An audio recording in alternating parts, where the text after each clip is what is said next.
Hello दोस्तों, आपका स्वागत करता हूँ आज की एक और नई डरावनी भूतिया कहानी में। आज की कहानी यहीं पे ख़त्म होगी क्योंकि तीसरा पार्ट कंप्लीट होगा। आपने अभी तक इसके पहले का पार्ट नहीं देखा तो डिस्क्रिप्शन में लिंक दिया हुआ है, पहले आप उसे देख के आओ, वरना आपको ये कहानी समझ नहीं आएगी। तो शुरू करता हूँ। उसके पहले मैं बता देना चाहता हूँ कि पहले सचिन के साथ जो घटने हुए थे उसने उसके दिल को दहला दिया था, पर जब बाबा ने उस आत्मा को पकड़ के उससे पूछा तो उस आत्मा शुरू करता है बताने की बात कि वो कौन था और क्या था। मैं एक ट्रक ड्राइवर हूँ और मेरे साथ मेरा एक दोस्त ट्रक चलाते थे। हम लोग दोनों रात का काम किया करते थे, सुबह को ट्रक लोड करना और रात को इधर से उधर सामान पहुँचाना। हम सुबह को 7 बजे लगभग अपने घर पहुँच जाया करते थे और वहाँ पे घर में मेरे पिताजी और मेरी माताजी मेरा इंतज़ार किया करते थे। एक दिन मैं ट्रक चला ही रहा था और मेरा दोस्त बगल में बैठा हुआ था और तभी मेरे दोस्त ने बोला ट्रक रोक, और मैंने ट्रक को रोक दिया। वो ट्रक से नीचे उतरता है और वहाँ पे टॉयलेट करने लगता है। मैं वहीं पे खड़ा हुआ था और तभी पीछे से एक लड़की आती है। उसने बोला कि आप मुझे लिफ्ट दे सकते हो? मैंने बोला क्यों नहीं, और तभी उसके हाथ में मैंने देखा तो 2 या 3 पान थे। उसने बोला क्या आप पान खाओगे? मैंने सिर्फ मुंडी हिलाई और फिर उसने मुझे एक पान दे दिया। मैं पान खा ही रहा था, तभी मेरा दोस्त कहता है कि चलो, और उसने बोला फिर कि तुम्हारे पास पान कैसे आया? मैंने बोला एक लड़की ने दिया। मैंने बोला कहाँ है? तभी उसने बोला कि ये देख, और फिर मेरे दोस्त को तो वो दिख ही नहीं रही थी, पर बस वो मुझे ही दिख रही थी। मेरे दोस्त थोड़ा डरा सहमा से कहता है कि चल, और मैं कहता हूँ नहीं, इसे लिफ्ट चाहिए, तुझे कोई दिक्कत तो नहीं? मेरा दोस्त कहता है नहीं, और फिर वो ट्रक चलाने लगता है और फिर मैं और वो लड़की वहीं पे बैठ जाते हैं। मेरा दोस्त थोड़ा कभी आगे देख रहा था और कभी हमारी ओर। पता नहीं क्यों ये बात मुझे उस समय नहीं पता लगी। जब हम आए घर तो मेरा दोस्त तब भी मेरे से बात नहीं कर रहा था। वो घर गया और मैं थोड़ी देर बाहर गया, तब तक उसने मेरे परिवार वालों को बता दिया था जो ट्रक में उसके साथ हुआ था कि मैं ट्रक में एक ऐसी लड़की से बात कर रहा था जो मेरे दोस्त को दिख ही नहीं रही थी। वो कौन थी जिसके साथ मैं बात कर रहा था? मेरे फैमिली वालों ने मुझे पूछा वो कौन लड़की थी जो जिसके साथ तुम बात कर रहे थे? मैंने फिर बोला मैं तो बस इसके साथ मजाक कर रहा था, इसने तो सीरियस ही ले लिया। और फिर मेरे घर वालों के चिंता ख़त्म हुई। उसके बाद फिर 3-4 दिन मैं अपने कमरे में किसी लड़की से बात किया करता था। ये बात घर वालों को किसी को भी नहीं पता थी, पर जब कोई कमरे में आता था तो कमरे में कोई भी मेरे सिवा नहीं होता था। पर मैं किसके साथ बात किया करता था ये कभी कभी वो सब सोचा करते थे। और एक दिन मेरी बीवी ने देखा तो मेरा दोनों हाथ जला हुआ था। वो पूछती है आपका हाथ कैसे जला? पर मैं कहता हूँ ऐसे ही, तुम जाओ कॉफ़ी बना के लाओ, और वो वहाँ से चली जाती है। मैंने उसे ये बात नहीं बताई थी कि मेरा हाथ कैसे जला था।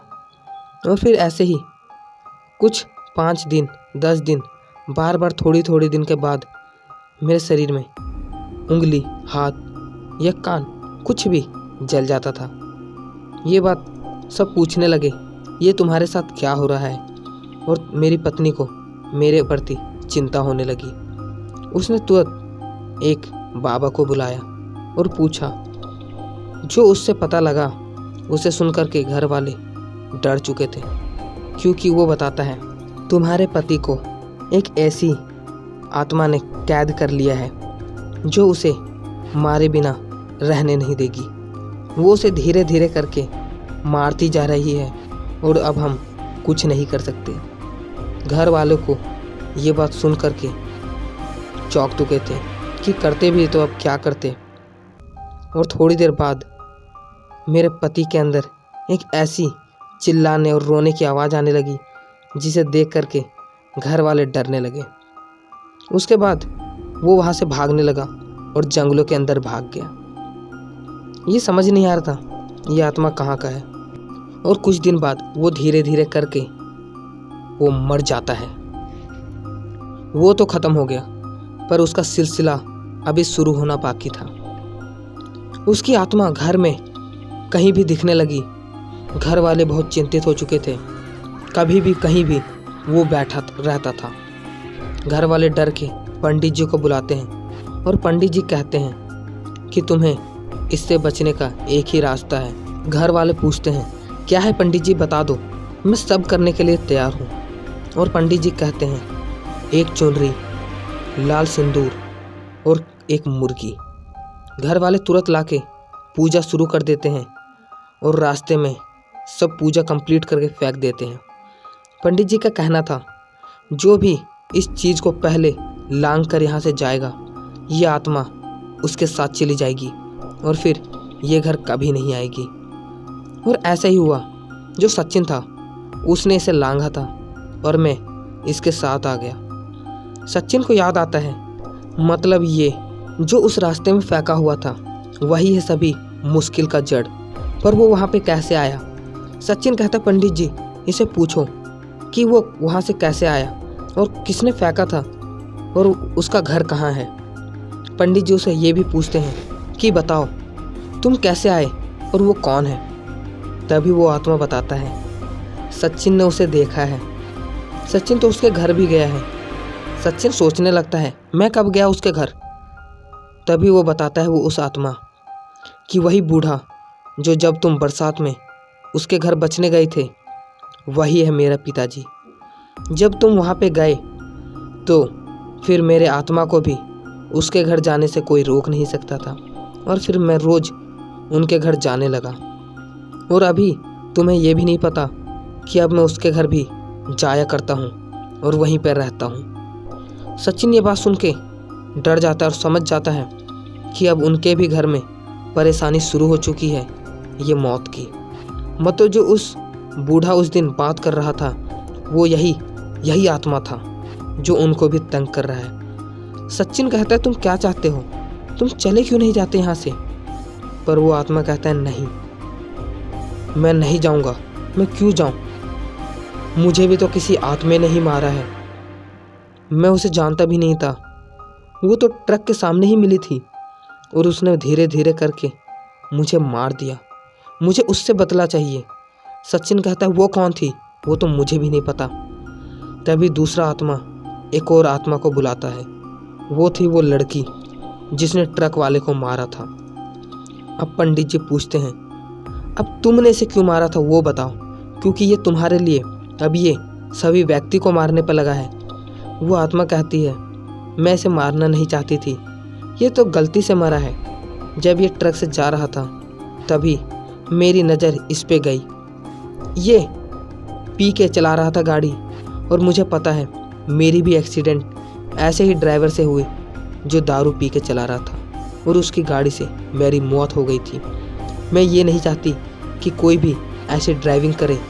ये तो गलत बात है ना कि किसी की जान बिल फालतू में लेना। तभी उस जो ट्रक वाले की आत्मा थी वो कहता है मेरी तो गलती थी, उसका मुझे सज़ा मिल गया, पर ऐसा किसी को भी गाड़ी नहीं चलानी चाहिए। अब मैं समझ चुका हूँ। और फिर जो वो ट्रक वाला आत्मा है वो फिर गलती मान करके वहाँ से चला जाता है। फिर वो वहाँ से कभी नहीं आता। पर जो वो लड़की ट्रक से मरी थी वो कहती है कि आप लोग वादा करो कि कभी भी ऐसा काम नहीं करोगे जिससे किसी की ज़िंदगी बर्बाद हो। और उस दिन से सचिन और सभी लोग कसम खाते हैं और फिर ये भी आत्मा चली जाती है और फिर ये सिलसिला यहीं पे रुक जाता है। और जो ट्रक वाली की फैमिली थी उसके घर सचिन जाता है तो पता लगता है अब उनकी भी फैमिली खुश और खुशहाल फैमिली थी।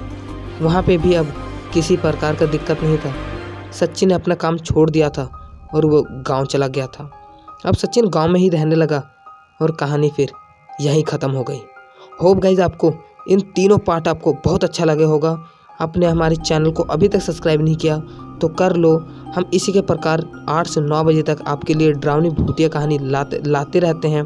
तब तक के लिए जय हिंद, वंदे मातरम। मिलेंगे ऐसी एक नई डरावनी भूतिया कहानी लेकर के जो आपके रूह को कँपा के रख दे। तब तक के लिए डरते रहो।